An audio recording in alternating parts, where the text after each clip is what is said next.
So the scientific method has essentially 4 steps, but the first one is, you get curious, you ask a question about something, and then you have 3 steps that are a way to answer that question, a formalized way to answer the question.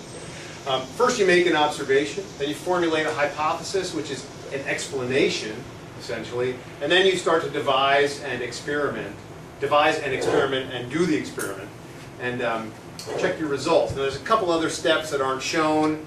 Analyze your results, publicize the data, make it public. But there is a feedback. Usually, in most cases, your hypothesis may not be correct. So you have to start all over again. What are the observations that are generated from your experiment? Okay? Can we redo or revise our hypothesis? And then can we do another experiment? Or sometimes your experiment confirms your hypothesis, but you should still go back and do it again to confirm and confirm and confirm.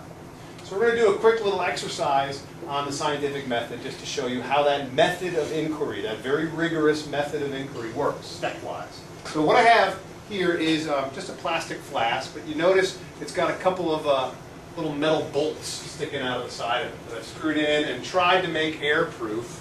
And notice on the inside there's a little gap between the bolts. Can you guys see that? That they're not connected on the inside? So there's a space in between them. Okay? And what I'm going to do is take this, can you guys see that there's a little gap in there? Is take some fuel. And the fuel I'm going to use is methanol. Methanol is used in certain funny cars. It's used in rocket engines. It's a really great fuel, powerful oxidant. And I'm going to put just a couple of droppers in there.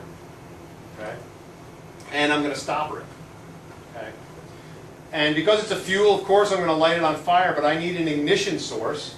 And the source I have here is a Tesla coil. Does anybody know what a Tesla coil is? You ever go to the Science Museum and you see those two sticks and a piece of lightning? Zzz, goes up. Zzz, that's a Tesla coil. And this is a Tesla coil. It generates enough amperage that it'll arc through a really good insulator like air. So if I hold this up, you can see that it arcs. Okay, and get that current to ground. So that's my ignition source. What I'm going to hopefully do is touch that to one of the bolts. Let me rotate this a little bit. Is touch that to one of the bolts, then it'll arc in that space between the 2 bolts inside of it. And we should get some combustion. All right, fire in the hole. Here we go. Okay. Now, I'm just going to put a quick cap on that. All right. You want to see it again? Yeah. All right, fire in the hole. Here we go. Out of fuel. Yeah. What's happening? Out of fuel. That's a hypothesis. Okay, are we out of fuel? Did we use up all the fuel? Let's find out. Can you see anything in there? Yes. The bottom. Yeah, we still got fuel. We still got fuel. No oxygen. Why is it? Say again? No oxygen. No oxygen. Whenever combustion occurs, you have to have 2 things. You got to have fuel and you got to have oxygen. And when we combusted that the first time, what happened to our oxygen? It got used up. Okay? So if I want to combust this, what should I do? Aha! We have a hypothesis. Let's do an experiment. Let's open the cap and introduce a little air in there. I can squeeze it like this, or I can use Bernoulli's principle, which you blow across the top and introduces some atmospheric air. Cap it again, and we should have some oxygen in there. So our experiment is, let's find out if we have some oxygen. Plus we get to blow up stuff again. Okay? All right, fire in the hole. Here we go. Good.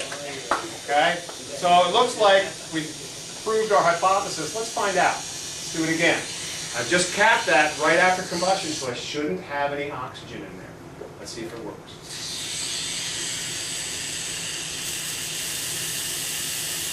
Nope. Okay? We need to get the second part of our combustion in there. We need our oxygen. So again, take the cap off. Bernoulli's principle. Get a little oxygen in there. Cap it. And let's fire away. Here we go. Fire in the hole. Good. All right. So that's the scientific method in a nutshell.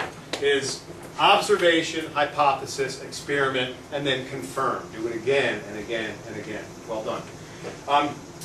Don't forget your homework due Friday. Just sign that sheet. And if you put your goggles back in the cabinet, you guys can split until tomorrow. Thanks.